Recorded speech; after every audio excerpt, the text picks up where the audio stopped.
noite. Motivo no qual tem sido uma das minhas preocupações diante das lutas que eu tenho visto a igreja viver. Eu digo a igreja, eu e você, porque nós somos igreja. Toda vez que um pastor sobe ao púlpito de uma igreja para ministrar uma palavra, a preocupação dele, a oração dele é que Deus fale com a igreja. Quando um pastor, quando um ministro de louvor, quando um diácono, um líder de ministério faz algo em prol do ministério, do reino, é porque Deus tem algo a falar com as vidas que ali está, e eu creio que Ele esteja falando nesta noite com você.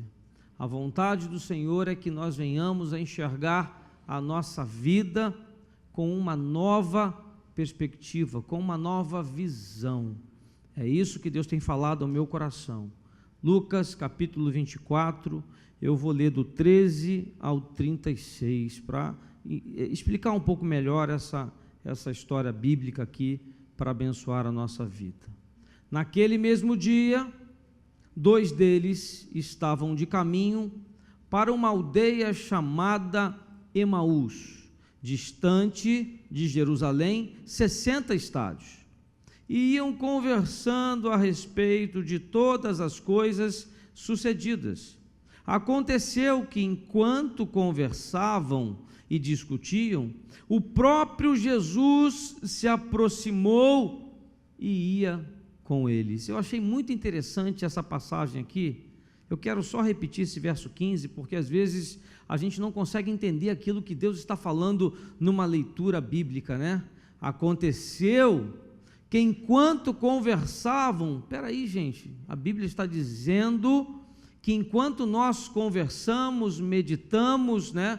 Quando nós trocamos experiências, o próprio Jesus se aproxima e vai com eles.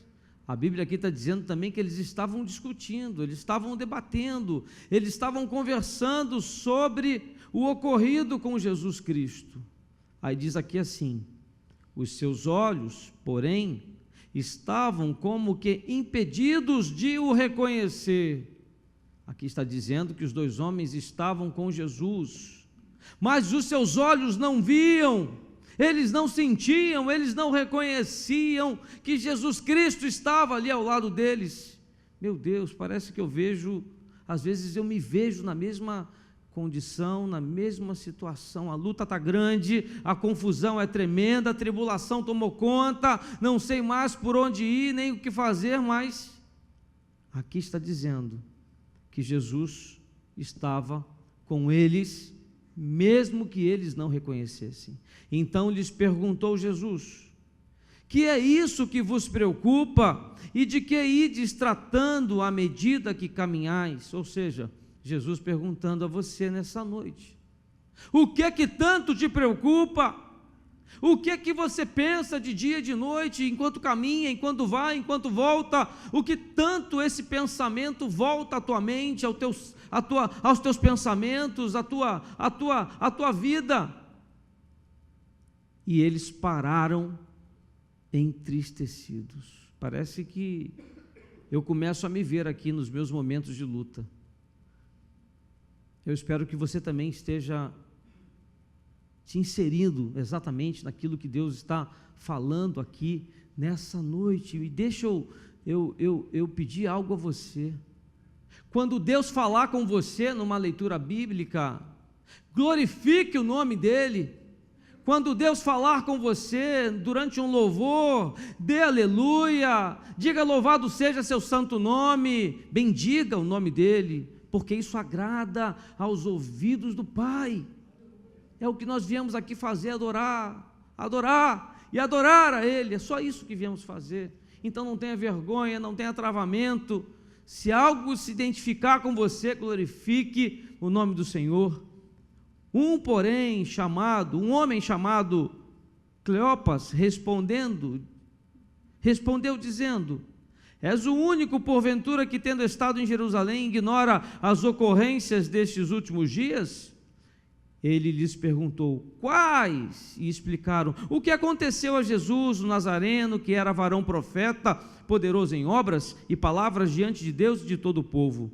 E como os principais sacerdotes e as nossas autoridades o entregaram para ser condenado à morte e o crucificaram. Ora, nós esperávamos que fosse ele quem havia de redimir a Israel, mas depois de tudo isto, e já este o terceiro dia desde que tais coisas sucederam, é verdade também que algumas mulheres das que conosco estavam nos surpreenderam tendo ido de madrugada ao túmulo e não achando o corpo de Jesus, voltaram dizendo terem tido uma visão de anjos, os quais afirmaram que ele vive, igreja. E o mais interessante aqui que eu quero observar com você é que uma visão de anjos ali aconteceu. Eu creio que nessa noite Deus possa nos dar visão daquilo que primeiramente precisamos cumprir, como o ministro falava agora há pouco. Deus falou com ele, Deus deu uma visão a ele, e Deus dá visões aos nossos projetos, aos nossos sonhos, e não deixe isso morrer, porque aqui está dizendo que essas visões, que esses anjos afirmavam que ele vive. Em nome de Jesus, que essa palavra possa falar ao teu coração nesta noite, que a vontade do Senhor se estabeleça nas nossas vidas, e que saiamos daqui nesta noite tocados pelo teu Espírito Santo, Pai. Há uma mudança de postura, de comportamento e de entendimento, Deus, daquilo que nós estamos vivendo, Pai. Nos ajuda a vencer as nossas lutas, nos ajuda a caminhar, Pai amado Deus, conforme esses homens caminharam, mas não como eles estavam sem ver Jesus, caminhar na luta, na insatisfação, Pai amado Deus, na tribulação, mas sentindo que o Senhor Jesus, Ele está conosco, Pai amado Deus. É isso que eu te peço e oramos a Ti, em nome de Jesus. Pode se assentar. Eu vou só terminar aqui a leitura, para a gente poder dar sequência à meditação. De fato, diz assim o verso 24, alguns dos nossos foram ao sepulcro e verificaram a exatidão do que disseram as mulheres, mas não o viram. Então lhes disse Jesus: ó nécios e tardos de coração, para crer tudo o que os profetas disseram. Eu acho interessante a gente parar aqui para entender o que esse verso 25 está aqui a nos dizer, porque parece que quando a gente lê a Bíblia, a gente fica pensando muito naquela história, mas a gente esquece que Deus deixou a palavra do Senhor para falar conosco, para falar comigo e com você, para direcionar a nossa vida em todas as áreas da nossa vida. Então quando ele diz assim, ó nécios e tardos de coração, é como se Deus estivesse falando conosco, para crer tudo o que os profetas disseram. Às vezes o culto ele está maravilhoso de entrega ao Senhor.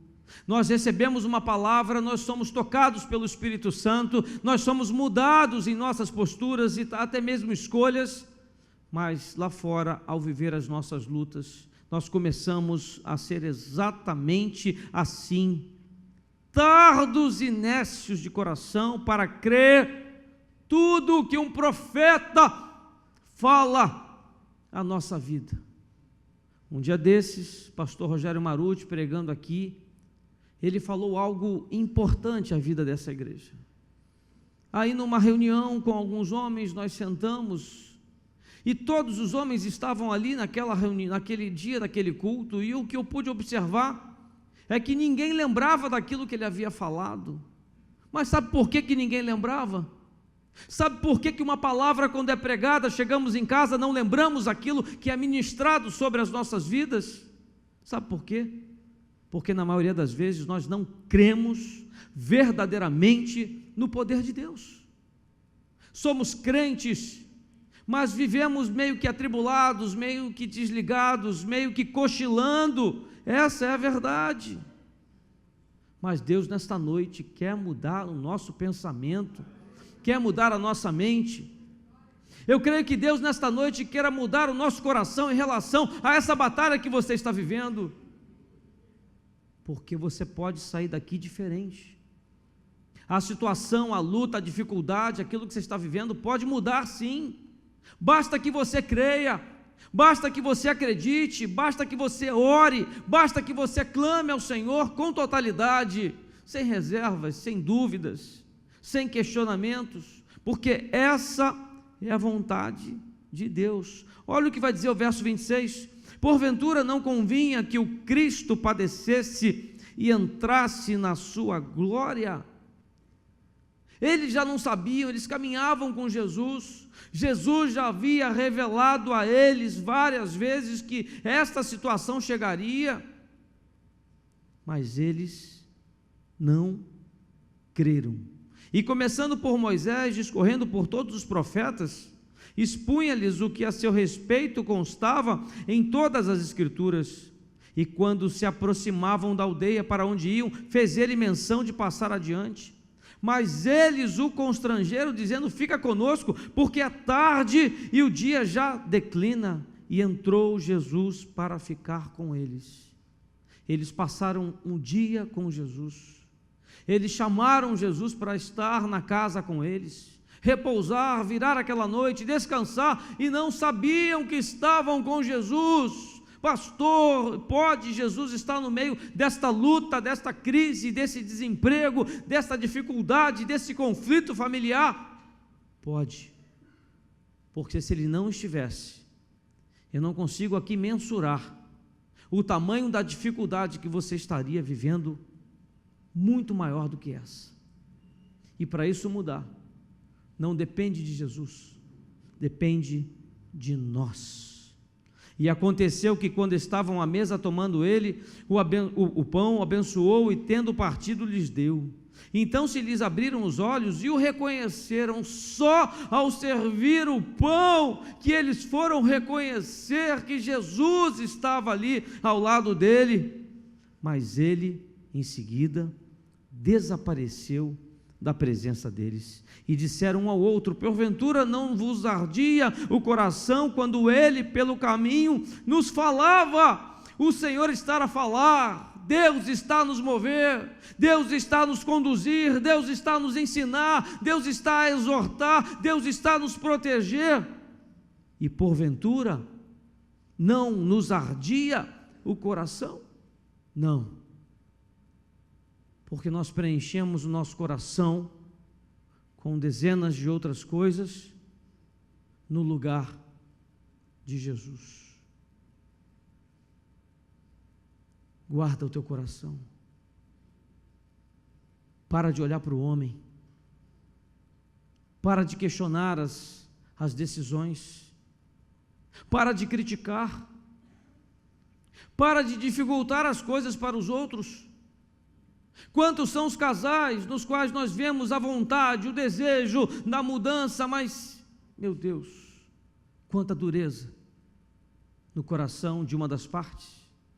Quantos são os filhos hoje tentando se aproximar dos seus pais e não conseguem? Quantos são os pais hoje vivendo lutas tremendas, não conseguindo mais também se aproximar dos seus filhos, porque falta Jesus? E na mesma hora, levantando-se, voltaram para Jerusalém, onde acharam reunidos os 11 e outros com eles, os quais diziam: o Senhor ressuscitou e já apareceu a Simão. Então os dois contaram o que lhes acontecera no caminho, e como fora por eles reconhecido no partir do pão, e falavam ainda estas coisas, quando Jesus apareceu no meio deles e lhes disse: paz seja convosco.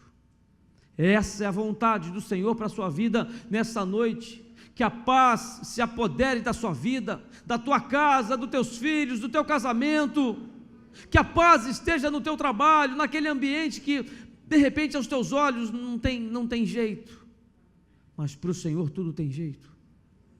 Para Deus o teu casamento tem jeito. Não desista, continue persistindo, continue lutando, continue brigando, continue fazendo o teu melhor, até que tudo mude, e muda. Mas por que tanta certeza? Porque mudou o meu, mudou a mim como homem. Só eu conheço centenas ou milhares de pessoas que foram mudadas verdadeiramente por Deus. Aqui nós temos talvez 400, 300 pessoas que, se estão aqui nesta noite, sofreram um potencial de mudança. É nesse Deus que eu creio, e por isso eu trago esta mensagem. E por que essa mensagem? Porque às vezes é fácil a gente entregar coisas, entregar situações, mas é difícil de entregar os sentimentos da nossa alma. Entregamos o nosso casamento, entregamos os nossos filhos, entregamos o nosso trabalho, entregamos as dificuldades que vivemos, as lutas, os conflitos, mas não entregamos os nossos sentimentos, não entregamos as nossas dores, não entregamos os medos, não tiramos as decepções que durante a nossa história, com o convívio com pessoas, vão nos marcando, vão nos ferindo. Não tiramos, não entregamos ao Senhor as preocupações. Entramos e saímos da casa do Senhor da mesma forma. Mas nesta noite, Deus quer que você saia daqui. Não importa o tamanho da luta, da preocupação, não importa o que você esteja vivendo, pode ser um luto, a ausência, a saudade de alguém, não importa, que o Espírito Santo do Senhor nosso Deus, que o Espírito Santo de Deus te toque nesse momento, há uma mudança real de vida, de comportamento, que isso possa mudar o teu semblante, que isso possa te animar, te reanimar, te dar vida, para você chegar em casa melhor, e viver aquela luta que está lá, viver aquela diferença com o seu cônjuge, poder ter forças para chamar o seu filho para perto, independente da luta, da diferença, chamá-lo para perto, chamar para estar ao lado, e trabalhar a mente dele, trabalhar o coração dele através da sua vida. Eu estava com um pai que não é membro da nossa igreja, mas fui procurado, desesperado, com uma situação muito difícil, aonde o filho, envolvido com drogas, ele se envolveu em seguida com o tráfico, e para manter o seu vício, até assaltando ele estava. Que situação difícil. Queridos, a vontade daquele pai era desistir daquele filho. Eu entendo a dor, eu entendo a luta, mas o que eu não entendia eram as mágoas que ele trazia no coração, que eram maiores do que a vontade de lutar pela vida do seu filho. E quando alguém chega perto de mim, tentando puxar o carretel e trazer o histórico das coisas negativas de 5, de 10, de 15, de 20, de 30 anos atrás, eu começo a dizer: deixa isso de lado, esquece isso, entregue ao Senhor nosso Deus, e comece a partir de hoje uma nova caminhada. Aí alguns perguntam: mas pastor, isso é possível? Eu acredito que com o Senhor nosso Deus, isso é possível sim. A minha esposa não estaria comigo se isso não fosse possível. Centenas de casamentos dentro dessa igreja não teriam prevalecido, não teriam suportado, não teriam vencido, se não fosse assim a vontade do Senhor. Mas às vezes oramos, colocamos até no altar de Deus, mas não deixamos Ele lá. Ele fica a nos consumir nos nossos pensamentos, nas nossas lembranças, gerando rancor, gerando insatisfações, gerando ódio, gerando, meu Deus, guerra dentro da casa. Quantas amizades hoje estão estremecidas porque alguém falhou um com o outro, mas ninguém teve a coragem de pedir perdão ou de perdoar. Mas a palavra do Senhor diz: entregue tudo a Ele, deixa no altar, mas entregue. Deixa lá com o Senhor. Não deixa isso te consumir, não deixa isso ser um peso para as tuas costas, que tem te travado, que tem te impedido de ser feliz. Não deixa. Confie verdadeiramente num Deus que muda situações. Deixa que Deus, às vezes nós queremos resolver certas coisas, mas não a maneira no qual Deus quer. Deixa que Deus cuide a sua maneira. Deixa que Deus cuide segundo o seu propósito. Mas pastor, é muito difícil. Mas algumas situações na minha vida e de homens que eu conheço aqui na casa do Senhor, alguns momentos eu só venci porque houve uma entrega total. Eu reconheço que foi muito complicado vencer o luto, vencer a raiva, vencer a discordância, vencer as insatisfações. E eu reconheço também que algumas vezes eu até desisti de entregar ao Senhor nosso Deus. É normal, é natural, Deus ele entende, mas Deus espera de nós nesta noite que nós voltemos atrás e entreguemos todas as lutas, todas as dores, todas as traições, tudo aquilo que tem nos trazido peso para o nosso coração, ou seja, momentos de dor, de medo, de dúvida, momentos de grandes insatisfações na sua vida, entregue ao Senhor nosso Deus. Porque se você não fizer assim e for guardando debaixo do tapete do seu coração, você não conseguirá viver. Há um trabalho nesta igreja muito importante nessa área, que é a libertação. Eu não sei se alguém não entende um pouco dessa área. Não estou dizendo que isso vai resolver todos os seus problemas, mas se há uma área dentro da nossa igreja que nós precisamos agradecer a Deus por termos aqui, é a libertação. Nem todas as igrejas entendem exatamente o que é ser uma pessoa liberta. Quando falamos de libertação, pensamos logo em demônios, em espíritos malignos, em expulsar, em cair. Não é disso que eu estou falando. É libertar-se do medo, da opressão, é libertar-se da raiva, do ódio, da marca, da ferida de alguém que te fez mal. E isso vai te dar uma nova fase na sua vida. E às vezes a gente vai tentando achar o caminho para viver assim, preso, travado, e as coisas não andam, e nós vamos demonstrando as dores que por nós não foram entregues. Nós demonstramos às vezes para o cônjuge, para os filhos, para os amigos, para os irmãos, só nós que não vemos, está todo mundo vendo que há um problema emocional, que o teu semblante está caído, que você não está bem, que há algum problema, há uma depressão, mas nada fazemos. Eu creio que há pessoas aqui nesta noite que estão vivendo exatamente isso aqui entre nós, porque senão Deus não teria me dado esta palavra. Há pessoas aqui que não entregaram ainda as suas dores, os seus problemas, as suas dúvidas, e por isso estão vivendo uma vida meio que mortos em vida. Meu Deus, pode. Há casamentos hoje que, se você for olhar, você não vê mais relacionamento, você não vê mais cumplicidade, você não vê mais respeito, você não vê mais consideração. Ou seja, que casamento é esse que está morto? Ele não existe, é só aparentemente para a sociedade, para a família e para a igreja, mas Deus nesta noite quer mudar isso, ou começar a mudar.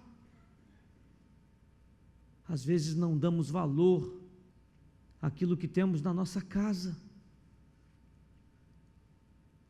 Tem um congresso chegando por aí de casais. Se eu fosse perguntar aqui se todos fizeram, talvez nem a metade.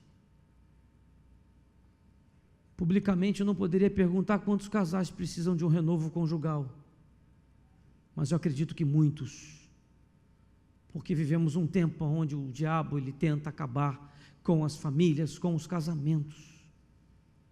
mas na maioria das vezes não queremos ou não fazemos a nossa parte para resolver. Às vezes os nossos filhos estão meio que perdidos, precisando do nosso exemplo, precisando do nosso apoio, precisando de uma atitude nossa, mas não conseguimos chegar até eles. Mas também não buscamos ajuda, não buscamos o ministério. Há uma juventude muito forte na nossa igreja, há o Ministério Vida Team, há pessoas especializadas e precisamos começar a reconhecer e nos abrir para que sejamos tratados. A Bíblia vai falar, há uma expressão, que aqueles que precisam ser restaurados, eles estão mortos, mas continuam vivos. Meu Deus, quanto marido está em casa, mas parece que está morto. Quantos filhos se sentem órfãos, porque os seus pais estão em casa, mas não há relacionamento, não há respeito, não há exemplo, não há participação na vida. Parece uma contradição, porque eles estão caminhando, o casal, os filhos, têm casa, tem trabalho, tem empresa, muitos até, mas a Bíblia diz que apesar de tudo isso, eles estão mortos. Eu não sei se você já viveu uma fase da sua vida, ou se está vivendo exatamente isso nesse momento, mas não são poucas as famílias afligidas exatamente por esses sentimentos, por esses pensamentos. E no dia em que Jesus tinha avisado que ressuscitaria, esses dois homens estão indo para casa, cheios de marcas. Talvez alguns aqui estariam indo para casa nesta noite, marcados pela sua história de vida. Mas eu creio que nesta noite o Senhor, o seu Espírito Santo, os teus anjos estão aqui a nos curar em nome de Jesus, a curar o nosso temperamento, a curar o nosso carinho, a curar a nossa parte amorosa, os nossos sentimentos, a nossa alma. Seu coração está doente, você está com raiva, você está insatisfeito com alguma coisa, a luta, a luto, a dor, a saudade, seja o que for. Se for você, o meu conselho é que você mude isso hoje em nome de Jesus.